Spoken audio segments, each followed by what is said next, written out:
Hello मेरे प्यारे साइंटिस्टों, तो कैसे आप सब? ठीक ठाक। उम्मीद करता हूँ कि आप सब खैरियत से होंगे। आज के वीडियो में हम कंपाउंड स्टडी करेंगे कि कंपाउंड हमारे पास क्या होता है और किस तरह डिफरेंट एटम कंबाइन होते हैं और फिर कंपाउंड का एक स्पेसिफिक फार्मूला क्या होता है वो भी डिस्कस करेंगे। और एक ट्रिक के जरिए हम कंपाउंड को समझेंगे। जहां पर भी आप जाओगे तो कंपाउंड का पता चलेगा। जो भी आपको बताएगा कि ये क्या है, डायरेक्ट आप बताओगे उसको कि ये कंपाउंड है। सिंपल है। देखो, कंपाउंड हम किसे कहते हैं, तो डिफिनीशन में सबसे पहले देखो कि हमारे पास chemically combination of different atom by fix mass ratio card, इसको हम कहेंगे कार्ड कंपाउंड। इसको हम क्या कहेंगे? इसको हम कंपाउंड कहेंगे। अब इस डिफिनीशन को जरा गौर से देखो, ध्यान से देखो क्या है इसमें। देखो, इसमें एक मैंने लिखा है कि केमिकली कॉम्बिनेशन। क्या कॉम्बिनेशन तो होता है, लेकिन कैसा? केमिकली, फिजिकली नहीं होना चाहिए। फिजिकली ये है कि एक एटम आपने एक हाथ में रख दिया, एक तो नहीं लेकिन ज्यादा एटम रख देंगे, तो एटम्स आपने हाथ में रख दिया और इसी तरह दूसरा एटम्स आपने हाथ में रख दिया और डायरेक्ट आपने इसको मिक्स कर दिया। ये फिजिकली होता है, तो आप ऐसा नहीं कर सकते। अगर ऐसा आपने कर दिया तो वो मिक्सचर होगा। सही है। तो केमिकली कंबाइन करोगे। केमिकली का मतलब क्या होता है कि दोनों एक दूसरे के साथ रिएक्शन करेगा। जब रिएक्शन करेगा तो उस कॉम्बिनेशन को हम केमिकली कॉम्बिनेशन कहते हैं। सही। अगर रिएक्शन नहीं करता तो फिर वो कॉम्बिनेशन फिजिकली होगा। सही है। तो एक मैंने बता दिया कि केमिकली कॉम्बिनेशन ऑफ, देखो, डिफरेंट एटम्स, डिफरेंट होना चाहिए, केमिकली होना चाहिए, डिफरेंट होना चाहिए, बाय फिक्स मास, इसका एक खास मास होना चाहिए, और ratio, bye fix mass ratio, तो फिर इसको हम कंपाउंड बोलेंगे। देखो, कंपाउंड का कंडीशन क्या है? अगर ये चार कंडीशन ओबे करता है तो आपके पास एटम्स का कॉम्बिनेशन कंपाउंड कहलाता है। अगर इसमें एक भी ओबे नहीं करता तो फिर आपके पास कंपाउंड नहीं होगा। इसमें सबसे मेन जो कंडीशन है वो ये है कि डिफरेंट एटम होना चाहिए। अब देखो, एग्जाम्पल इसका क्या है? एग्जाम्पल इसका ये है, मैं आपको बता दूं कि चलो मुझे बताओ H2O क्या कंपाउंड है या नहीं। तो देखो, ये हाइड्रोजन है, H2 है, और ये आपके पास ऑक्सीजन है। अब सर डिफरेंट एटम का कॉम्बिनेशन तो है, अब मुझे कैसे पता चलेगा कि H2 ऑक्सीजन के साथ केमिकली कंबाइन है या फिजिकली कंबाइन है? सही है। तो अगर इसमें आप कंफ्यूज होते हो तो देखो, डायरेक्टली अगर एक फार्मूला आपने लिख दिया तो ऑलरेडी केमिकली कंबाइन है। आपने बस सिर्फ देखना है कि डिफरेंट एटम है या डिफरेंट एटम नहीं है। ये एक कंडीशन पर आप बस अंदाजा लगा सकते हो, 100% आप कह सकते हो कि ये आपके पास कंपाउंड है या नहीं है। बाकी को नहीं देखना है, लेकिन डिफिनीशन में लिखना है। सही है। बाकी को ना देखो, सिर्फ डिफरेंट एटम कॉम्बिनेशन आपके पास कंपाउंड होगा। आपका कंसेप्ट सही है, आपका कंडीशन सही है। इस एक ट्रिक से, इस एक कंडीशन से आप अंदाजा लगा सकते हो और वो आपका आंसर 100% ठीक होगा। सही है। अब देखो, तीसरा आपके पास क्या है?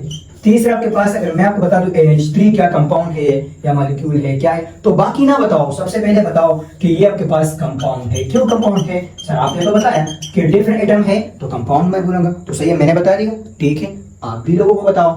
देखो, तीसरा आपके पास क्या एग्जाम्पल है? तीसरा अगर मैं आपको बता दूं कि CO2 क्या है, तो सर ये भी कंपाउंड है। आपके कंडीशन के मुताबिक बिल्कुल ये भी कंपाउंड है। अब अगर मैं आपको बता दूं कि चलो आपके पास C6H12O6 है, क्या ये कंपाउंड है? ये भी कंपाउंड है, बिल्कुल सर। चलो आपको पता चल गया। अब N2 आपके पास कंपाउंड है, बताओ शाबाश। सर ये कंपाउंड नहीं है। कैसे कंपाउंड है? क्योंकि सर आपने बताया कि डिफरेंट एटम का होना चाहिए, ये तो सेम एटम्स है, तो ये नॉट कंपाउंड। अरे तो क्या है सर? इससे पहले हमने एक कंसेप्ट पढ़ा था, अगर सेम एटम का कॉम्बिनेशन है तो वो आपके पास एलिमेंट होगा। वेरी गुड बेटा, ये आपके पास एलिमेंट है, कंपाउंड नहीं है। इसी तरह अगर मैं आपको बता दूं कि P4 आपके पास क्या है, शाबाश, P4 बताओ, तो सर P4 भी सेम एटम का कॉम्बिनेशन है, लिहाजा ये भी कंपाउंड नहीं है, कंपाउंड नहीं है। तो बेटा क्या है सर? ये सब्सटेंस है और फिर सब्सटेंस में ये एलिमेंट है। बिल्कुल बेटा, आपने सही बताया। अब देखो, अगर मैं आपको MCQs दूं कि आपके पास MCQs they, which one of the following is a compound? कौन सा आपके पास कंपाउंड है? देखो, एक मैं आपको बता दूं कि आपके पास है H2SO4, ऑप्शन बी आपके पास है P4, ऑप्शन सी आपके पास है S8, ऑप्शन डी आपके पास है all of these। तो इसमें आप क्या करोगे? शाबाश शाबाश शाबाश। तो इसमें आप करोगे all of these? नहीं सर ये नहीं करो। S8 करोगे? नहीं सर ये भी नहीं करो। P4 करोगे? नहीं सर ये भी नहीं करो। तो H2SO4 करोगे कि H2SO4 है, अगर ये 3 नहीं करोगे तो H2SO4 करेंगे। सर यस बिल्कुल ये करूंगा। तो मैंने तो एग्जाम्पल में ये नहीं लिखा है, कंसेप्ट तो समझाया है, इसको बोलते हैं कंसेप्ट। देखो मैंने H2SO4 एग्जाम्पल में भी नहीं लिखा है, फिर भी आपने MCQ ठीक कर लिया। इसको बोलते हैं कंसेप्ट। डिफरेंट एटम का कॉम्बिनेशन कंपाउंड कहलाता है। तो सर आपके डिफिनेशन, आपके कंसेप्ट से मैं इस ऑप्शन को ठीक करता हूं। इसी तरह आपको जहां पर भी डिफरेंट कॉम्बिनेशन एटम्स नजर आते हैं उसको कंपाउंड बोले, वो आपके पास क्या होगा? कंपाउंड होगा। सिर्फ एक सर्टिफिकेट है, इसके जरिए आप कंपाउंड बोल सकते हैं। कंसेप्ट समझ में आया? बोलो समझ में आया, वेरी गुड शाबाश। अब देखो फार्मूला ऑफ कंपाउंड, कंपाउंड का फार्मूला। अब देखो ये सब हमने लिखा, ये ऑलरेडी तो फार्मूला है, लेकिन अक्सर आता है कि what is formula of compound, तो फिर आप फंस जाते हो। तो देखो देखो अपने पास डेफिनेशन में, the representation of short form of all atoms present in a compound, एक कंपाउंड में जो एटम्स है, डिफरेंट एटम, उस सब का शॉर्ट फॉर्म रिप्रेजेंट करना, इसको हम कहेंगे फार्मूला ऑफ कंपाउंड। इसको हम क्या कहेंगे? Formula of compound. इसको हम कंपाउंड का फार्मूला कहते हैं। ये एक डिफिनेशन है। दूसरा डिफिनेशन आपके पास ये है, देखो ये एक हो गया। दूसरा के पास देखो कि the symbols representation of all atoms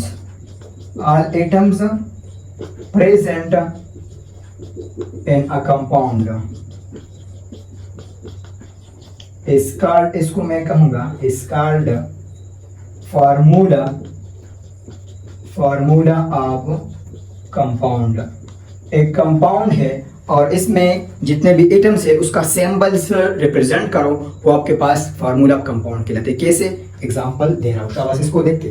अब देखो यहाँ पे मैं लिखूंगा कंपाउंड नेम, कंपाउंड का जो नेम है वो मैं लिखूंगा, और यहाँ पर मैं लिखूंगा फार्मूला ऑफ कंपाउंड, कंपाउंड का फार्मूला मैं लिखूंगा। सही है। अब देखो देखो हमारे पास सोडियम क्लोराइड है। क्या है? सोडियम क्लोराइड है। तो देखो ये आपके पास नेम ऑफ कंपाउंड है, इसका सिंबॉलिक रिप्रेजेंटेशन करना डिफरेंट एटम का, इसमें सोडियम है और क्लोराइड है, तो सोडियम का सिंबल Na है और क्लोराइड का, क्लोरीन का Cl है, तो NaCl इसका फार्मूला हो गया। इसी तरह हमारे पास अमोनिया है, तो अमोनिया का फार्मूला है NH3।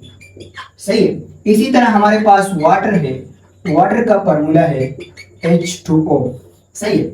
इसी तरह हमारे पास मीथेन है, मीथेन का फार्मूला है CH4, वो गैस जो आप घरों में इस्तेमाल करते हो सुई गैस भी उसको बोलते हैं। इसी तरह हमारे पास ईथेन है, ईथेन का फार्मूला है C2H6। इसी तरह हमारे पास हाइड्रोक्लोरिक एसिड है, क्लोरिक एसिड है, इसका फार्मूला है HCl, वो एसिड जो हमारे मैदों में रिलीज होते हैं।